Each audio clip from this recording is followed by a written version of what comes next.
నూతన సంవత్సరంలోకి అడుగు పెడుతున్నటువంటి సందర్భంగా ముందుగా అందరికీ నూతన సంవత్సర శుభాకాంక్షలు తెలియజేసుకుంటూ గడిచినటువంటి ఈ సంవత్సరం 2024లో జరిగినటువంటి రాజకీయ పరిణామాలు, ప్రజలు తీసుకున్నటువంటి నిర్ణయాలు, ఎన్నికల్లో వచ్చినటువంటి ఫలితాలు, వీటన్నిటి మీద ఒకసారి మీ ద్వారా ప్రజలకి కొన్ని విషయాలు చెప్పాలి. తద్వారా ప్రజలు కూడా కొన్ని విషయాలు తెలుసుకోవాలనేటువంటి ఉద్దేశంతో ఈరోజు మీ ముందుకు రావడం జరిగింది. వాస్తవానికి గడిచినటువంటి సంవత్సరం మొదటి 5 నెలలు వైఎస్ఆర్ కాంగ్రెస్ పార్టీ ప్రభుత్వం, తరువాత 7 నెలలు ప్రజలు ఇచ్చినటువంటి తీర్పు మేరకు కూటమి ప్రభుత్వం. ఈ సంవత్సరంలో ప్రజలు నమ్మకానికి మోసానికి మధ్య వ్యత్యాసం కూడా చూశారు. ఇచ్చినటువంటి మాట నిలబెట్టుకుంటే ఏ రకంగా ప్రభుత్వాలు నడుస్తాయి, నమ్మించి మోసం చేసి ఓట్లు వేయించుకొని అధికారంలోకి వస్తే ప్రభుత్వాలు ఏ రకంగా పనిచేస్తాయి, ఇవన్నీ కూడా ఈ సంవత్సరంలో రాష్ట్రంలో ఉన్నటువంటి ప్రజలందరూ కూడా చూశారు. ముఖ్యంగా పేద ప్రజలు మరింతగా ఈ పరిస్థితులన్నింటినీ కూడా చూస్తూ ఉన్నారు. వాస్తవానికి వైఎస్ఆర్ కాంగ్రెస్ పార్టీకి ఈ సంవత్సరం అనేక చేదు జ్ఞాపకాలు మిగిల్చినప్పటికీ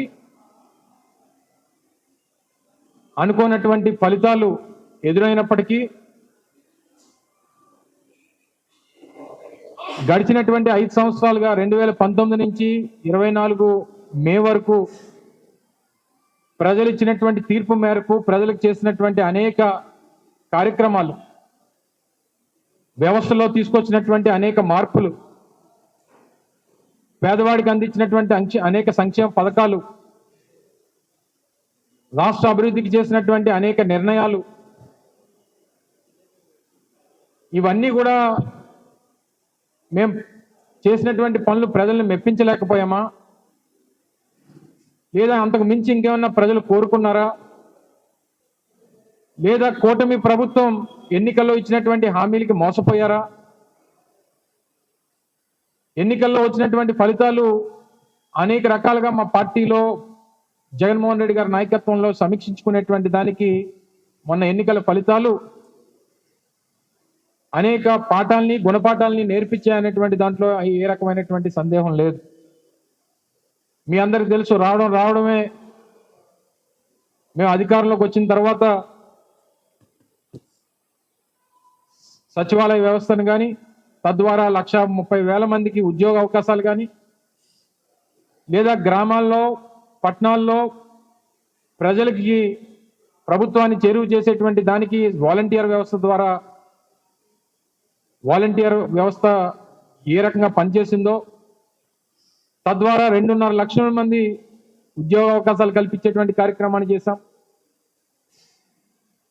అనేక సంక్షేమ పథకాలు, అమ్మఒడి కానీ, రైతు భరోసా కానీ, వైఎస్ఆర్ ఆసరా కానీ, వైఎస్ఆర్ చేయూత కానీ, ఇలాగ 5 సంవత్సరాల్లో దాదాపు 2,75,000 కోట్ల రూపాయలు డైరెక్ట్ బెనిఫిషరీ ట్రాన్స్ఫర్ ద్వారా పేదవాడికి అందించేటువంటి కార్యక్రమాన్ని చేశాం. ప్రభుత్వ పాఠశాలని నాడు నేడు ద్వారా దాదాపు 10,000 కోట్ల రూపాయలు ఖర్చు పెట్టి ప్రైవేట్ స్కూల్స్తో ధీటుగా పోటీ పడేటువంటి విధంగా ప్రభుత్వ పాఠశాలను బాగు చేశాం. 17 కొత్త మెడికల్ కాలేజీల నిర్మాణం చేపట్టాం. రామాయపట్నం పోర్టు కానీ, బందర్ పోర్టు కానీ, లేదా శ్రీకాకుళంలో మూలపేట పోర్టు నిర్మాణాలు దాదాపుగా పూర్తి చేసేటువంటి కార్యక్రమాన్ని చేశాం. మన ఉత్తరాంధ్ర ప్రాంతానికి సంబంధించి భోగాపురం ఇంటర్నేషనల్ ఎయిర్పోర్ట్ ఈరోజు ఏ స్థాయిలో పనులు జరుగుతూ ఉన్నాయో మీరు చూస్తూ ఉన్నారు. దానికి నాంది పలికాం. దేశవ్యాప్తంగా 11 ఇండస్ట్రియల్ కారిడార్లు ఏర్పాటు చేస్తే 3 ఇండస్ట్రియల్ కారిడార్లు కేవలం ఆంధ్ర రాష్ట్రానికి తీసుకొచ్చినటువంటి ఘనత సాధించాం.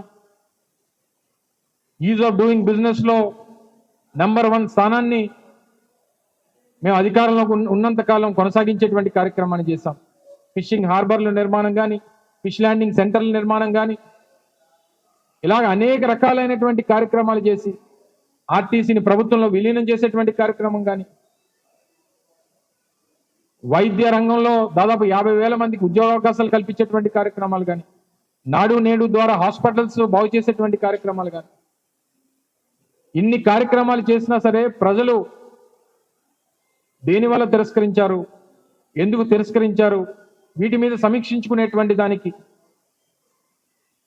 ఈ సంవత్సరంలో వచ్చినటువంటి ఫలితాలు పార్టీ పరంగా పార్టీలో ఉన్నటువంటి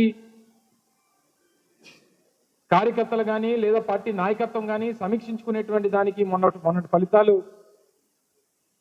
అనేక పాఠాలు నేర్పించేటువంటి దాంట్లో ఈ సంవత్సరం సందేహం లేదు. అధికారంలోకి వచ్చినటువంటి కూటమి ప్రభుత్వం ఏం చేసింది, 7 నెలల్లో ఏం ఘనత సాధించింది, ప్రజలు ఆ మేరకు ఇచ్చినటువంటి తీర్పుకి ప్రజలు తీసుకున్నటువంటి నిర్ణయం మంచిదే అనేటువంటి విధంగా వారు పనిచేశారా లేదా అనేటువంటి దానికి మొదటి ఈ 7 నెలలు ఒక ఉదాహరణ అనేటువంటి విషయానికి సందర్భంగా మీ ద్వారా తెలియజేస్తా ఉన్నాం. అధికారంలోకి రాగానే చంద్రబాబు నాయుడు గారు ప్రప్రథమ సంతకం మీ అందరికీ తెలుసు డిఎస్సి మీద పెట్టారు. డిఎస్సి ద్వారా దాదాపు 6,700 మందికి ఉద్యోగావకాశాలు కల్పిస్తామని చెప్పి తొలి సంతకం ఏమైపోయిందో ఒకసారి సమాధానం చెప్తే బాగుంటుందని చెప్పి మీ ద్వారా అడుగుతా ఉన్నా. దానికి సంబంధించినటువంటి నోటిఫికేషన్ లేదు, దానికి సంబంధించినటువంటి షెడ్యూల్ లేదు. తీరా 7 నెలలు కాలం గడిచిపోయింది. ఏం జరగబోతుందో తెలియనటువంటి పరిస్థితుల్లో పాపం ఆశ పెట్టుకున్నటువంటి ఆ యువత ఈరోజు ఏమైపోతామని తెలియనటువంటి పరిస్థితిలో యువత ఉన్నారు. అలాగే అనేక కార్యక్రమాలు, 1 కాదు 2 కాదు అనేక పథకాలు ఇస్తామని చెప్పి మాకు అధికారం ఇస్తే సూపర్ 6 ఇస్తాం, అన్ని వర్గాలకి మేలు చేస్తాం, గతంలో జగన్మోహన్ రెడ్డి గారు ఇచ్చినటువంటి సంక్షేమ పథకాల కన్నా ఎక్కువ ఇస్తాం, మాకు అవకాశం ఇవ్వండి అని చెప్పి అధికారంలోకి వచ్చినటువంటి ప్రభుత్వం. ఉదాహరణకి మొన్ననే 13వ తారీఖున రాష్ట్ర వ్యాప్తంగా పెద్ద ఎత్తున రైతుల పక్షాన పోరాటం చేసింది వైఎస్ఆర్ కాంగ్రెస్ పార్టీ జగన్మోహన్ రెడ్డి గారి పిలుపు మేరకు. తీరా చూస్తే ఏదైతే వారు అధికారంలోకి వచ్చిన తర్వాత ఇస్తామన్నటువంటి 20,000 రూపాయలు పెట్టుబడి సాయం కింద ఇస్తానన్నటువంటి 20,000 రూపాయలు ఏమైపోయిందని చెప్పని అడిగితే సమాధానం చెప్పేటువంటి పరిస్థితిలో ప్రభుత్వం లేదు. అమ్మఒడి కింద 15,000 రూపాయలు ఇస్తామని చెప్పి ఎంతమంది పిల్లలు ఉంటే అంతమందికి ఇస్తామని చెప్పినటువంటి అమ్మఒడి లేదు. మహిళలకి 18 సంవత్సరాలు నిన్నటువంటి ప్రతి మహిళకి నెలకి 1,500 రూపాయలు ఇస్తామన్నటువంటి ఆ పథకం లేదు. రాష్ట్రంలో 20 లక్షల మంది నిరుద్యోగ యువత ఉన్నారు, వారికి ఉపాధి కల్పించేంత వరకు 20 లక్షల మందికి నెలకి 3,000 రూపాయలు చెప్పిన నిరుద్యోగ భృతి ఇస్తానన్నారు, అది లేదు. ఈ చెప్పినటువంటి పథకాలు కాకుండా ఏదైతే పిల్లలకి ఇవ్వాల్సినటువంటి ఫీజు రీయింబర్స్మెంట్ 3,900 కోట్ల రూపాయలు అది బకాయిలు ఉండిపోయినాయి. ఆరోగ్యశ్రీ కింద కట్టాల్సినటువంటి నెట్వర్క్ హాస్పిటల్స్ కట్టాల్సినటువంటి 3,000 కోట్ల రూపాయలు అవి బకాయిలు ఉండిపోయి, కొన్ని హాస్పిటల్స్ అయితే ఆరోగ్యశ్రీ పేషెంట్లనే తీసుకున్నటువంటి పరిస్థితులు ఈరోజు రాష్ట్ర వ్యాప్తంగా కనబడతా ఉన్నాయి.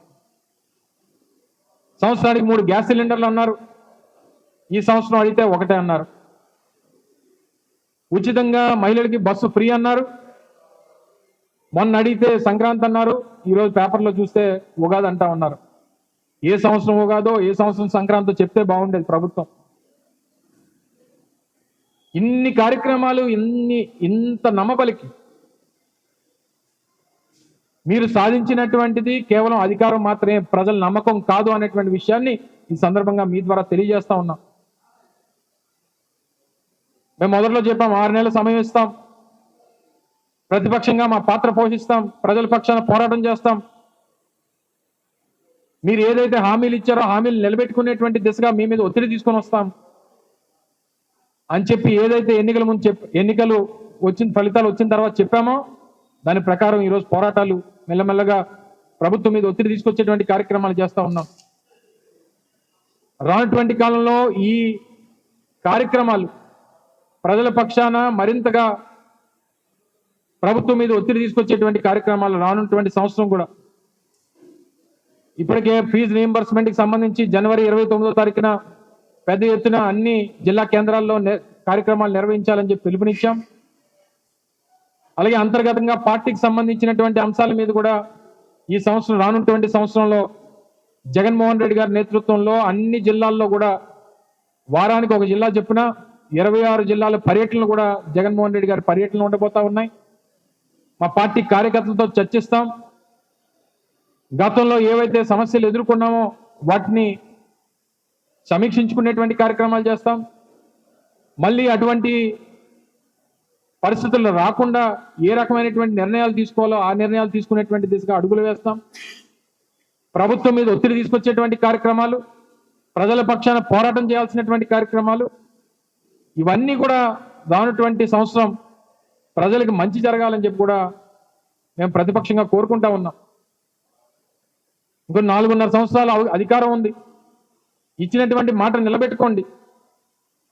మీకు ఏ నమ్మకంతో అయితే ప్రజలు మీకు ఓట్లేశారో ఆ నమ్మకాన్ని నిలబెట్టుకోమని చెప్పి కోరుతా ఉన్నాం. ఏ రకంగా ఈ 6 నెలలు 7 నెలల కాలంలో 1,12,000 కోట్ల రూపాయలు అప్పులు చేసింది ప్రభుత్వం. మేము 5 సంవత్సరాల్లో 3.5 లక్షల కోట్లు అప్పు చేస్తే రాష్ట్రం శ్రీలంక అయిపోయింది, రాష్ట్రం జింబాబ్వే అయిపోయింది, రాష్ట్రం సర్వనాశనం అయిపోయింది అని చెప్పి గగ్గోలు పెట్టినటువంటి రాష్ట్ర ముఖ్యమంత్రి ప్రతిపక్ష నాయకుడిగా ఈరోజు కేవలం 7 నెలల కాలంలో 1,12,000 కోట్ల రూపాయలు అప్పులు చేస్తే మరి ఇప్పుడు రాష్ట్రం ఏమైపోతుంది? దీనికి జవాబుదారీతనం ఎవరు? ప్రజలకు సమాధానం ఎవరు చెప్తారు? ఆ రోజు జగన్మోహన్ రెడ్డి గారు ఇవే వెల్ఫేర్ స్కీమ్స్ పంచుతా ఉంటే జగన్మోహన్ రెడ్డి గారు ఏమన్నా సొంత డబ్బులు పంచుతున్నాడా? జగన్మోహన్ రెడ్డి గారు జేబులో డబ్బులు పంచుతున్నాడా? జగన్మోహన్ రెడ్డి గారు వ్యాపారాలను తీసి పంచుతున్నాడా? జనం డబ్బే కదా జనంకి ఇస్తున్నాడు అని చెప్పి మాట్లాడారు కదా. మరి ఇప్పుడు కూడా మేము ప్రజలకు ఇమ్మంటుంది ఆ జనం డబ్బే ఇమ్మంటున్నారు, చంద్రబాబు నాయుడు గారు హెరిటేజ్ డబ్బులు కాదు. నిన్ననే చూసాం, మీ అందరూ కూడా ప్రధానమైనటువంటి పత్రికల్లో టీవీ ఛానల్స్లో వచ్చాయి. దేశంలో ఉన్నటువంటి అన్ని రాష్ట్రాల్లో కల్లా అత్యంత ధనిక ముఖ్యమంత్రి. ప్రభుత్వం సూపర్ 6 చెప్పిన పథకాల్లో ఇప్పటికీ గడిచినటువంటి 7 మాసాల్లో, కొన్ని 7 మాసాలు అంటే రేపు 4వ తారీఖుకి 7 మాసాలు పూర్తవుతుంది. 6 మాసాల్లో ప్రజలకి ప్రభుత్వం ఎంత అప్పు ఉందో అనేటువంటిది పథకాల ద్వారా మీ ద్వారా ప్రజలకు తెలియజేస్తా. ఆడబిడ్డ నిధి అని చెప్పి ఒక పథకం చెప్పారు. ఇందాక మీకు చెప్పినట్టు 18 సంవత్సరాలు నిండినటువంటి మహిళలకి నెలకి 1,500 రూపాయలు చొప్పున ఇస్తామని చెప్పి ఎన్నికల్లో ఇచ్చినటువంటి హామీ. ఈ రాష్ట్రంలో 18 సంవత్సరాలు నిండినటువంటి మహిళలు 2 కోట్ల మంది ఉన్నారు. అంటే నెలకి 1,500 రూపాయలు చొప్పున 2 కోట్ల మందికి యావరేజ్ నెలకు 3,000 కోట్లు. అంటే 6 నెలలకి ఎంత బకాయి ఉన్నాడు? 6 నెలలకి 18,000 కోట్ల రూపాయలు ఈ రాష్ట్రంలో మహిళలకు బకాయి ఉన్నారు. పెట్టుబడి సాయం కింద రైతు భరోసా కార్యక్రమం, అన్నదాత కార్యక్రమం 20,000 రూపాయలు చొప్పున 50 లక్షల మంది రైతులకి దాదాపు 10,000 కోట్ల రూపాయలు బకాయి ఉన్నారు. అమ్మఒడి కింద రాష్ట్రంలో ఎంతమంది పిల్లలు ఉంటే అంతమంది పిల్లలకి 15,000 రూపాయలు చొప్పున ఉన్నారు. 83 లక్షల మంది పిల్లలు ఉన్నారు, చదువుకునేటువంటి పిల్లలు. అంటే దాదాపు 12,000 కోట్ల రూపాయలు అమ్మఒడి, ఏదైతే వారు పెట్టినటువంటి కార్యక్రమం పేరు తల్లికి వందనం. అలాగే యువగలం నిరుద్యోగ భృతి కింద నిరుద్యోగ యువత ఎంతమంది ఉంటే అంతమందికి 3,000 రూపాయలు చెప్పిన 20 లక్షల మందికి నెలకి 600 కోట్ల రూపాయలు చెప్పిన 6 నెలల్లో 3,600 కోట్ల రూపాయలు బకాయి ఉన్నారు. ఇక ఆరోగ్యశ్రీ కింద 3,000 కోట్లు, ఫీజు రీయింబర్స్మెంట్ కింద 3,900 కోట్లు, ఫ్రీ బస్సు కానీ లేదా దీపం పథకం కానీ ఇవన్నీ లెక్కలేస్తే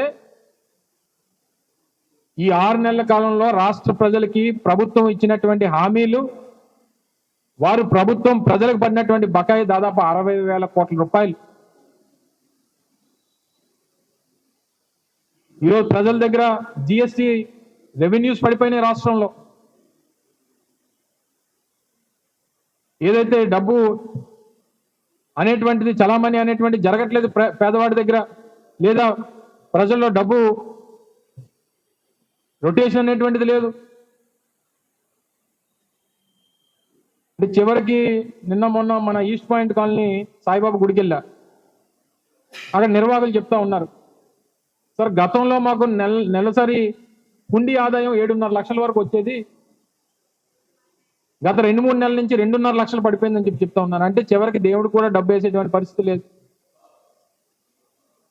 అంటే ఏ స్థాయిలోకి జిఎస్టి రెవెన్యూస్ కానీ, ప్రజల్లో ఉన్నటువంటి డబ్బు రొటేషన్ అనేటువంటిది కానీ ఏ స్థాయికి పడిపోయింది అనేటువంటిది, మరి చేసినటువంటి అప్పు ఏమైపోయింది, ప్రజలకి సంక్షేమం ఒక అప్పు చేసినటువంటి డబ్బు ఖర్చు పెట్టక చేసినటువంటి అప్పు ఏమైపోతా ఉంది, ఆ డబ్బు ఏమైపోతా ఉంది అనేటువంటి దానికి ప్రభుత్వం దగ్గర సమాధానం లేక పూర్తిగా వ్యవస్థలన్నీ నిర్వీర్యం అయిపోయి లా అండ్ ఆర్డర్ అనేటువంటి కంట్రోల్లో లేదు, వ్యవస్థల మీద పట్టు లేదు. చివరికి ఏ స్థాయికి దిగజారిపోయారంటే రాష్ట్రంలో ఉన్నటువంటి బీసీ మంత్రుల్ని టార్గెట్ చేసి మొన్న సర్దార్ గౌతులచ్చన్న కార్యక్రమానికి సంబంధించి మా మాజీ మంత్రి జోగి రమేష్ గారిని ఆ అసోసియేషన్ ఇన్వైట్ చేస్తుందని పారసారథి గారితో, గౌతులచ్చన్ గారి మనవరాలు గౌరవ శాసనసభ్యులు గౌతు శిరీష గారితో, వారితో క్షమాపణలు చెప్పించేటువంటి పరిస్థితి వచ్చింది. మొన్న ఉత్తరాంధ్ర ప్రాంతానికి చెందినటువంటి ఒక మంత్రి ఎయిర్పోర్ట్లో మా శాసనమండలి ప్రతిపక్ష నాయకులు బొత్స సత్యనారాయణ గారికి ఎదురుపడ్డారని, పరస్పరం నమస్కారం చేసుకున్నారని చెప్పి ఆయనతో నిన్న సమాధానం చెప్పించేటువంటి పరిస్థితి తీసుకొని వచ్చారు. అంటే ఏ స్థాయికి వీరు దిగజారిపోయారు అనేటువంటి దానికి ఇవన్నీ ఉదాహరణలు. ఇక చివరికి విశాఖపట్నం విషయానికి వస్తే ఏ రకంగా పూర్తిగా విశాఖపట్నానికి సంబంధించి ఆ రోజు విశాఖపట్నం నుంచి భోగాపురం ఇంటర్నేషనల్ ఎయిర్పోర్ట్కి 6,500 కోట్ల రూపాయలతో ఆ రోజు కేంద్ర ప్రభుత్వాన్ని ఒప్పించి పెద్ద ఎత్తున ఈ ప్రాంతం అభివృద్ధి చెందాలంటే ఆ రోడ్డు చాలా ముఖ్యం అని చెప్పి విశాఖపట్నంలో జరిగినటువంటి గ్లోబల్ ఇన్వెస్ట్మెంట్ సమిట్ లో గడ్కరీ గారితో దాన్ని ప్రకటన చేయించి శాంక్షన్ చేయిస్తే అది అతిగతి లేనటువంటి పరిస్థితి పోయింది. చేసినటువంటి ప్రాజెక్టులను కొనసాగించాలి, తీసుకున్నటువంటి నిర్ణయాలను కొనసాగించాలి, ప్రజలకు ఉపయోగపడేటువంటి ఆలోచనల్ని ముందుకు తీసుకొని వెళ్ళాలి. ఇవన్నీ పక్కన పెడితే విశాఖపట్నం స్టీల్ ప్లాంట్ గురించి మాట్లాడేటువంటి పరిస్థితి లేదు. నిన్న యూనియన్ నాయకులందరూ కూడా గౌరవ పార్లమెంట్ సభ్యుల్ని కలవడానికి వెళ్తే మీకు జీతాలు ఇవ్వట్లేదా అని చెప్పి ఆయన తెలియనట్టు అడుగుతా ఉంటే ఏం సమాధానం చెప్పమంటారు? రేపు 8వ తారీఖున మోడీ గారు వస్తామంటున్నారు, దాని మీద ప్రకటన చేయాలని వైఎస్ఆర్ కాంగ్రెస్ పార్టీ డిమాండ్ చేస్తా ఉంది. ఇద్దరు ఎంపీలు ఉన్నటువంటి జేడీఎస్కి కేంద్రంలో స్టీల్ మంత్రి ఇస్తే, అదే కర్ణాటకలో ఒక స్టీల్ ప్లాంట్కి 15,000 కోట్ల రూపాయలు ప్యాకేజ్ తెచ్చుకొని ఇంకో 15,000 కోట్ల రూపాయలు ప్రామిస్ తీసుకున్నటువంటి పరిస్థితులు పక్క రాష్ట్రంలో ఉంటే 21 మంది ఎంపీలు కూటమికి ఉండి కేవలం ఈ స్టీల్ ప్లాంట్ ని కాపాడుకునేటువంటి దానికి హామీ ఇచ్చినటువంటి కూటమి ప్రభుత్వం. ఈరోజు కేంద్రంలో ప్రభుత్వం, ఈరోజు రాష్ట్రం నుంచి వెళ్ళినటువంటి ఎంపీల తాలూకా మద్దతుతో నడుస్తున్నటువంటి కేంద్ర ప్రభుత్వం వాళ్ళకి ఒక అల్టిమేటం ఇచ్చి స్టీల్ ప్లాంట్ ని కాపాడాలి, దీన్ని ప్రైవేట్ పరం చేయడానికి వీల్లేదని చెప్పి ఒక నిర్ణయాన్ని చెప్పించలేకపోతా ఉన్నటువంటి పరిస్థితులు ఈరోజు రాష్ట్రంలో ఉన్నాయంటే చాలా బాధాకరం. వీటన్నిటి మీద రానటువంటి కాలంలో మరింత పెద్ద ఎత్తున పోరాటం చేసేటువంటి దానికి వైఎస్ఆర్ కాంగ్రెస్ పార్టీ రానటువంటి సంవత్సరం ప్రజల పక్షాన, ప్రభుత్వ ప్రజా వ్యతిరేక నిర్ణయాల పక్షాన పెద్ద ఎత్తున పోరాటాలకి నాంది పలుకుతుంది. అలాగే మొన్న జరిగినటువంటి ఫలితాల్లో జరిగినటువంటి నష్టాన్ని ఏ రకంగా దాన్ని అధిగమించాలి, ఏ రకంగా దాని నుంచి బయటపడాలనేటువంటి దాని మీద కూడా పెద్ద ఎత్తున పార్టీ